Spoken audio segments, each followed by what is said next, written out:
Have you been hearing a lot about cover crops lately? Or how about soil health? Do you know the relationship between the two? Today's science has given us a closer look at the benefits from different cover crop species and how they interact with soil health. And some of the findings have been impressive. Midwest farmers have experienced extreme weather conditions from droughts to flooding for the past several years. Data collected during those years on cover crop use and cash crop success has shown a positive result at harvest time and improved soil productivity. Chances are you have a neighbor trying cover crops right now. But first, let's understand what we mean by soil health. Soil health is really a condition in the soil that we strive for that makes the soil sustainable.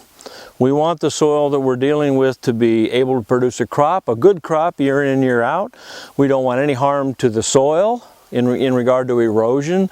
We don't want any harm to the water in regard to water quality or leaching of material. We want that soil to be so good and so sustainable, so stable, I guess, in a sense, that it will continue to produce literally forever, several generations for sure. That's what we really want with soil health. That's what we really desire when we talk about a soil health program. That's really what we're shooting for. Now, with a better understanding about soil health, you may ask, how does that relate to cover crops?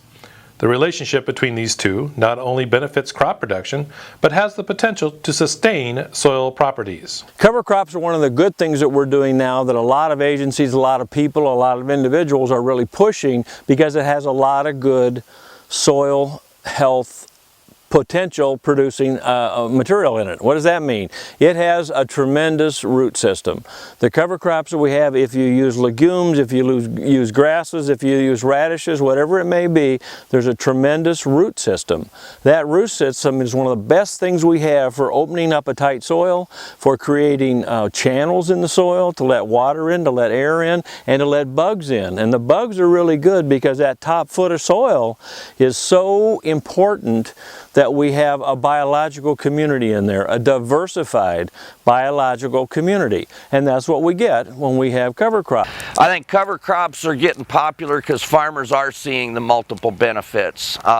Some farmers are looking to solve a single type of issue within their soil, and other farmers are now using like multi-species cover crop mixtures, or some people call them cocktails, to achieve multiple benefits. Some of them is scavenging excess nutrients. Some of it is helping to reduce compaction. Even some others, and some are looking for perennial weed suppression, or suppression of weeds that are now becoming herbicide resistant. So it's becoming a tool to help control such problem weeds such as mare's tail or Palmer amaranth. Working with cover crops can be somewhat confusing at the beginning. You may not be sure how or where to start. There are plenty of farmers who have tried cover crops successfully. My main goal is to improve soil structure. The reason we started planting cover crops is some of these fields have drummer soils, which are very heavy, and they don't drain very well. And so a lot of times the corn yields in those areas are lower than they would be on the higher ground. And I think it's just because there's not enough air and water getting into the soil. So my thinking was, if we had some roots growing in there and loosened up the soil and we get a little more air and water exchange in there, we might be able to help improve the corn yields a little bit. We want to try and produce crops in the most cost-efficient manner possible. And cover crops, the use of cover crops is a real good fit to making that happen. To help you get an even better understanding about the health of your soil and what cover crops can do, consider attending workshops or field demonstrations in your area. Many local soil and water conservation districts hold workshops and field days. Well, Champaign County has put on some excellent demo days recently. We joined up with our other following 3 counties, Vermilion, Ford, and Iroquois County, and we put on a big demo day outside of Rantoul. We had airplanes come in so farmers could actually walk up and touch the airplanes and look at them and see how the equipment is. We had a highboy, Berkey's highboy, show up, and he had his machine up in the air so the farmers could see how it travels over the corn to disperse the cover crop seed. And we also had several drills there, different sizes for farmers to look at, different no-tills that they could use. And then seed companies themselves showed up to talk to farmers one-on-one. But then we ended the event with a really cool flyby by one of the airplanes. We rolled out a large piece of plastic and he flew over and we could actually see the spread pattern on the plastic, and he made a couple passes and it was really neat to see how the seed fell from the plane and covered the field. It was a very good time. Farmers really liked it and really appreciated the opportunity to get to see the equipment up close. There are groups working together to help you get started.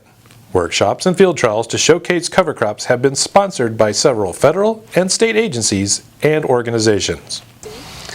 Our cover crop plots, which are part of the Illinois Cover Crop Initiative, is one of many parts of the overall initiative. We have interstate plots and then we have district demo plots.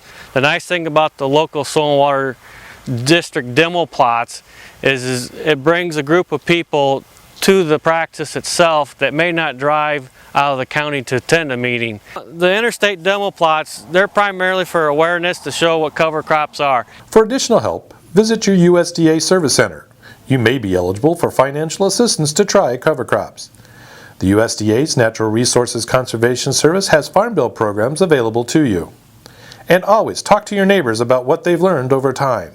They can be your best resource to get started. The emphasis just should always be that when you're trying cover crops for the first time, is that you actually think it through and communicate with farmers that are using cover crops versus just going and getting any kind of seed and putting it out there on your fields and not knowing what's going to happen or being able to anticipate what's going to happen in the way of managing those cover crops.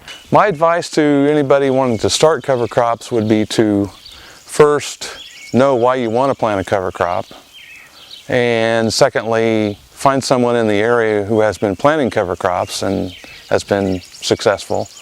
Do a lot of research and then start small with a single species. The best thing that we can recommend is if you can get it out, the earlier you can get it out there, the better off you're going to be. If you want more information on cover crops, you can contact your local Soil and Water District office or us, Champaign County Soil and Water District. You could also go to the Illinois Department of Ag website. They have a clearinghouse there of good information for cover crops. And then there's also the Midwest Cover Crop website, which is excellent for talking to you about different planting dates for different types of cover crops. They have an excellent tool there for your use. We hope this helps you understand the link between soil health and cover crops.